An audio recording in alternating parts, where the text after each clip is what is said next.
Hi, welcoming all. It's a great day here. I think I'm more excited to bringing you this topic for you as what are the roles and responsibilities of a civil engineer. We all know civil engineers are the one who designs and build the buildings, especially roads, bridges, dams, tunnels, and other forms of infrastructure. Along with he has majorly has to play very important roles and responsibility he has to obey or he has to follow. Even though he has important role of making or contributing to the society, maybe in terms of as a passive, is he has to he has definitely has a pleasure plays an important role making countries or shaping what are the stages he has to come across, what are the in the site or when he goes to the site, what are the procedure, what are the standard things he has to take care. Let's discuss all in detail. Myself Shreyang, I'm a civil engineer having an experience more than a half decades, especially in the construction field, from the execution to the finishing and along with in the verticals as precast to the conventional system. Let's hear all in one by one. For better understanding in this session, so we have made on the content section or categorized into three subdivisions, like what are the types of civil engineering, so what are the roles and responsibilities of civil engineering, and what are the contribution to the society he is doing. So we will discuss all in details in the sessions here. In the content of types of civil engineering, based upon their uses and the applications, we have made a subcategorized into 6 engineering departments. Especially one is construction engineering, and the structural engineering, and the transportation engineering, and the geotechnical engineering, and the water resource, and the environmental engineering. There are subcategories, especially these all 6 engineering department has their own importance values in making the civil engineering department still more better. Construction engineering has a very important role in civil engineering, especially which mainly covers or governs or is especially responsible for execution of work like commercial, residential, and other infrastructure buildings, and maintains of the buildings. I mean to say that especially the construction engineering or majorly deals with the executions of the work, which like maybe it might be a commercial, or it may be a residential, or it might be a infrastructure or any kinds of building.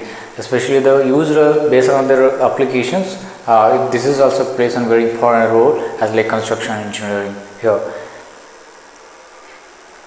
The next one is structural engineering. Structural engineering, especially in the civil engineering, plays a very important role. He has to design the buildings based on the requirements. What are the characteristics like load calculation has to taken care. All things he has to put.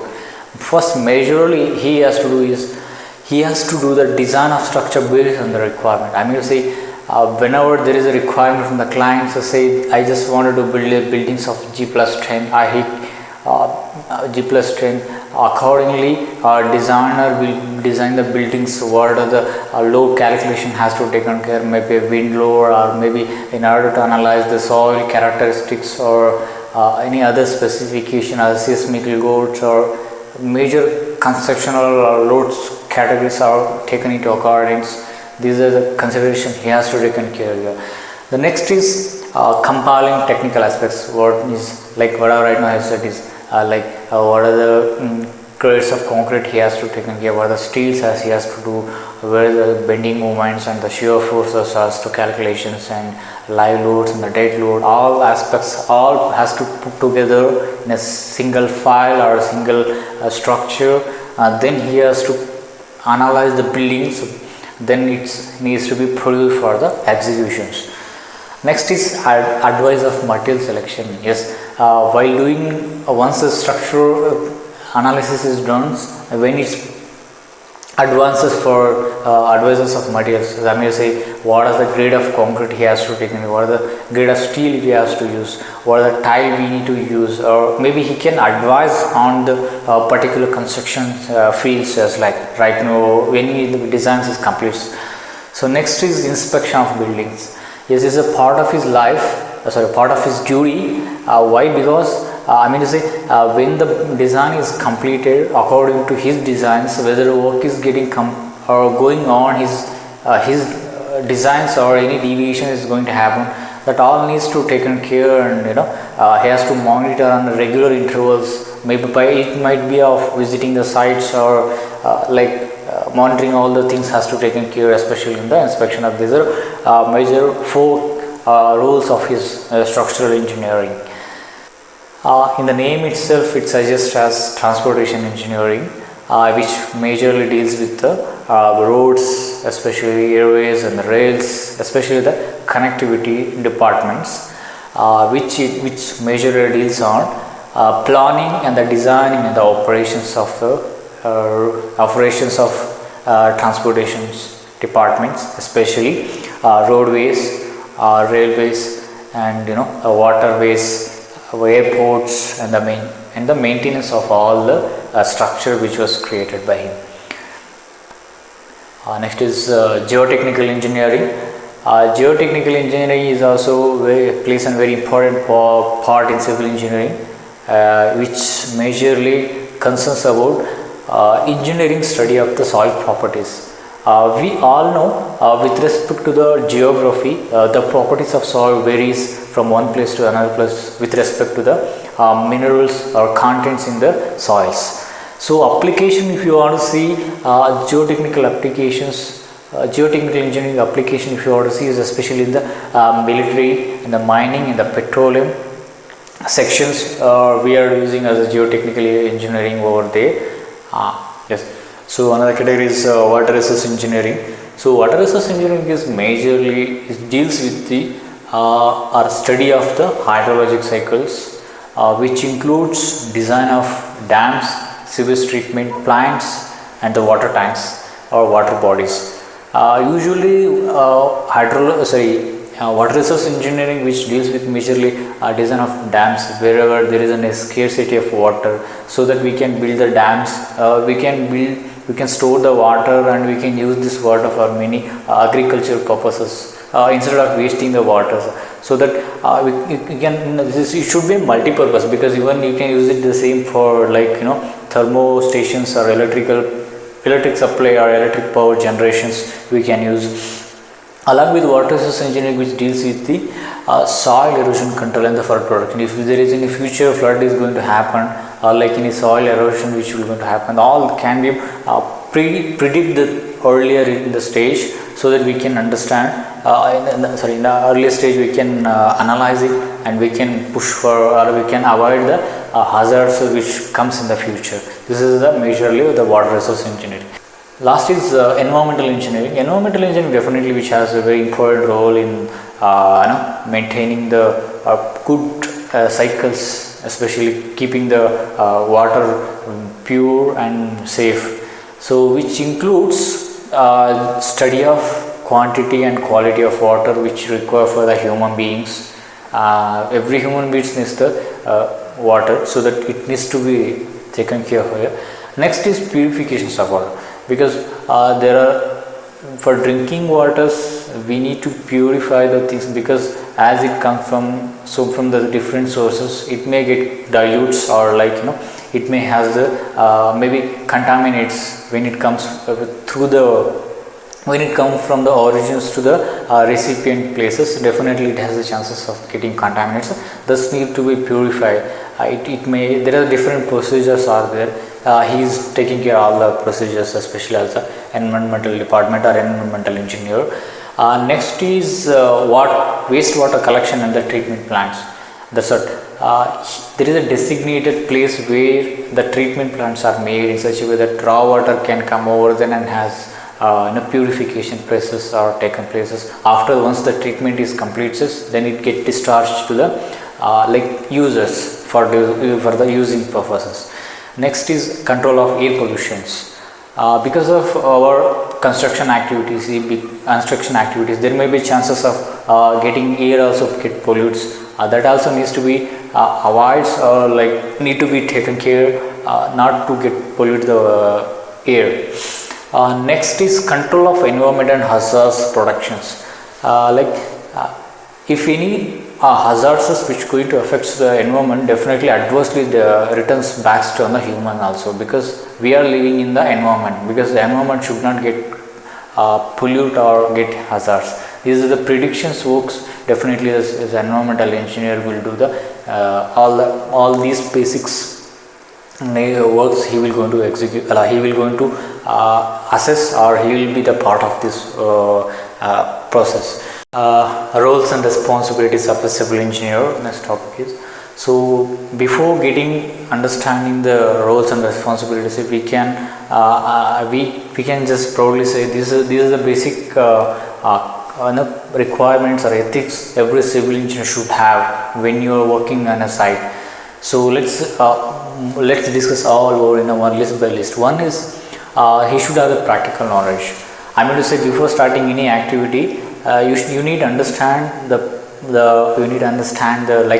practical knowledge, or like before starting any activity, before instead of you may know the theory, but you never know the practical. But that's why before going for any new activities, it's better to get the practical knowledge, then only you can start the next work. Next is you should be a team player and the good communications.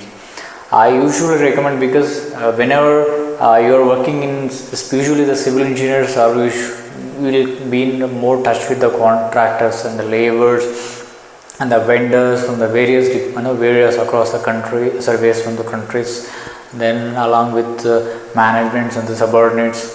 When he has to be in a good communication, and he has to be in team player and the time management skills, you should have it. Next is analyzing of technical challenge and instant decision maker. Suppose if we can't predict anything, what happens in the next in the field, construction field, or like what is the next something there is a technical challenges can come, so inevitable. So if there are inevitable, those technical challenges he has to solve in such a way that there is a sudden problem. He should understand the technical analyzing the issue. He should be in a position to understand the technical problems. He should take the decision maker instantly. If it is in his hand, he can able to take, or if it is in beyond his limit, he is supposed to go for his higher authorities. He can get the input from them, or accordingly he can take the decision. Next is making of bills of contracts and verifying, because so many people who are working under you as laborers, subcontractors, so you need to do a bill for them, like mean to say what are the works they have done, if it is any work is assigned for them, they are doing the right same thing there. You can able to understand their progress or productivity by making of bills. Suppose if they are if some of the contractors will do the bills, they will submit for you to verify whether my work is done correct. You can just check further, I can go for the next level. In that situation, we should be very strong enough to make cross check our bills. So what are the I suppose if there is a construction activity, so some like maybe masonry work or steel work, you need to understand how the measurement will happen, what are the units and what are the rates. All this needs to he should he should have the basic knowledge. Next is optimum utilization of resources. Like say there is a with respect to manpower as well as the material, he should use the maximum utilize. Suppose today there is my work assigned to me is this much, so how can I use this optimally? You can use the manpower as well as the materials, so that I can get the more productivity. You just need to think in all in the aspects, so that it will be also helpful for you when you are a good civil engineer. Next, preparation of reports and the documentation. So preparation of documentation and the reports definitely will help you for tracking the projects, whether you are going on time or any progresses or any delays, so that you will come to know very easily. You can by comparing the previous month's data, and you can predict in future how I can plan and how can you can what are the challenges now only I can able to minimize those challenges, and now I can able to get more productive in the future. Those are definitely will help you in the reports and the data. Next is completion of work in a stipulated time and the making schedules. Of course, whenever there is a project has to be completed, say for example there is a project is some 1 year project, we cannot go beyond this 1 year, because if you are going beyond, there is a loss. I mean to say, there's a huge cost will come. I mean to say, the materials or a manpower is adversely affects to your like what is the budgeting. So those are the things has to taken care. We need to do the micro schedules as a scale. Accordingly, we need to plan. These are the on a milestone we supposed to do in the construction activities. Next is ensure focus all in standard quality parameters. Of course, we cannot deviate our any quality standards while you are doing execution works. Of course, quality is very important. But when if you, I would suggest, if there is a delay in 1 day, it doesn't matter. Do with the quality. If you want to complete the works in a today itself without quality, if you are doing right now, it is 100% it will going to adversely affect in the future for repairing. It's more than the work today which you are done. So next is final is health and the safety consideration. Of course, safety is utmost we supposed to consider at the site or any construction activities. It may be a materials or it may be a manpowers, because we need to, because if there is any loss in manpower material, there is a huge loss for the company as well as organization. So these are the basic requirements and responsibilities and even the roles of a civil engineer he has to follow while in the execution department when you are in a site or in any construction activities. If is maybe you can apply this construction or these are the rules in anywhere, so it will be definitely it helpful. Well, what are the contribution as civil engineer can able to do for his country or his societies? So what are the in how he can able to help in the countries? Like one is he helps in maintain and shaping the nation. Of course, while doing the buildings or structure, definitely he is helping the nation or making in economically. Next is increase health and quality of life. When you are doing the good infrastructures like many of water bodies and all, so that it will definitely will help you in making your life of humans more better and safer. Next is design of building and maintain modern society by roads and bridges. Of course, it's when you are doing all, when you are building the like bridges and dams and the canals, it will definitely help you shaping the country by means in terms of economically, in terms of aesthetically, every aspects. If you consider civil engineering has a major role. One simple example I just wanted to take is a funny where you, but it's a funny, you can listen, where you are born, that is in a hospital, is built by a civil engineer. Where you are, when you go back to your home in that's road, it's built by a civil engineer. Where you stay in your home, that is built by a civil engineer. Where you goes to the school, it's built by a civil engineer. Where you goes to like sports like stadiums or anywhere, it's built by civil. So in overall, civil engineering department has major contribution to the country and making more shaping the country. He will definitely has more roles and responsibilities in his life as well as in the making country. That's all. I just wanted to cover the topics today. So in overall we have seen, so what are the roles and responsibilities of a civil engineer, what are the types of civil engineer, what are the contribution he supposed to do to the society and to the nature, to the country. We have seen all just together in the session. Hope at least it might be useful, informative for you. I'll try to bring these kinds of content in the future. I'll just end the session here, and with great regards. You people are looking and seeking this information as a if it is more productive or informative for you. I'm ending the session with regards all. I'm thanking you.